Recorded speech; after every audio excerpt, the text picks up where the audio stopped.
और वो जो लाल वाला बटन है उसमें भूकंप लेके आओ या फिर भूचाल, मुझे नहीं पता, बस क्लिक हो जाना चाहिए। किस्मत सारे यूट्यूब चैनल सारे के अल्लाह दे करम ते फजल ना करम ते व्लॉग सारे कैसी हैं सारे चैनल मार के सब्सक्राइब लाइक ते शेयर ते तो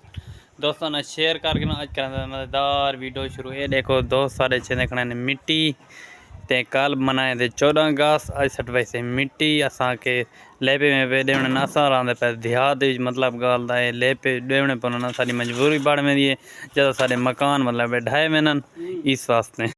मतलब ई टाइम खड़े थे असा घर दे नाल बिल्कुल मतलब दोस्त सटन गया बदे मिट्टी सारे दोस्त दा बिरा कीती बंदे सौदे इठे ने आदे टुर हुन भाजी दा टाइम बीवार बिल्कुल मौसम ठीक है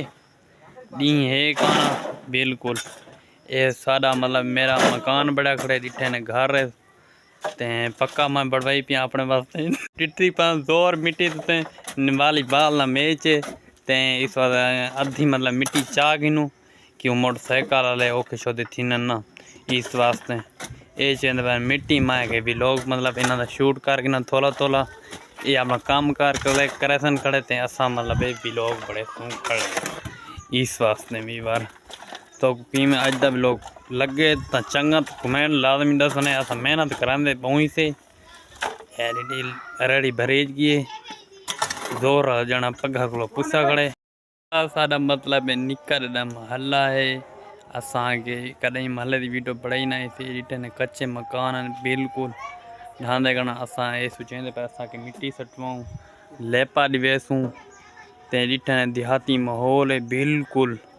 तो शेयर मतलब कमेंट अच्छे अच्छे कीते करो लाइक कीता करो सब सपोर्ट है तो इंशाल्लाह ये सामने वाली मतलब सारी गली निकलने वाली है इंशाल्लाह तो वो ही शेयर करो बिल्कुल देहाती माहौल है कोशिश बड़ी की थी पर व्लॉग बना बिल्कुल सारे दोस्त मतलब मिट्टी चेंदे करना मैं कि व्लॉग शूट करके ना डिठे ने बिल्कुल है मिट्टी जोर लाई खड़न बस सारे बिल्कुल दोस्त थके खड़न वॉलीबॉल का मैच है मतलब है ते थके खड़न मुक्के खड़न हूँ करें बस ते उम्मीद करना आज तक लोग अच्छा लगे तो चैनल मार को सब्सक्राइब लाइक ते शेयर ते दोस्तों ने शेयर कर मिलते नवे लोग ना अल्लाह हाफिज़। सराकी हम ब्रांड लोग हैं तो सराकी तो ब्रांड ही था ये भी और सारे पास नहर आ गई जिठे ने बिल्कुल फुल पानी वाला पे पट के वेंदे पन हूँ खेड़ा नहीं देते देख सारे दोस्त बैठन वजीरा पढ़ा नहीं कर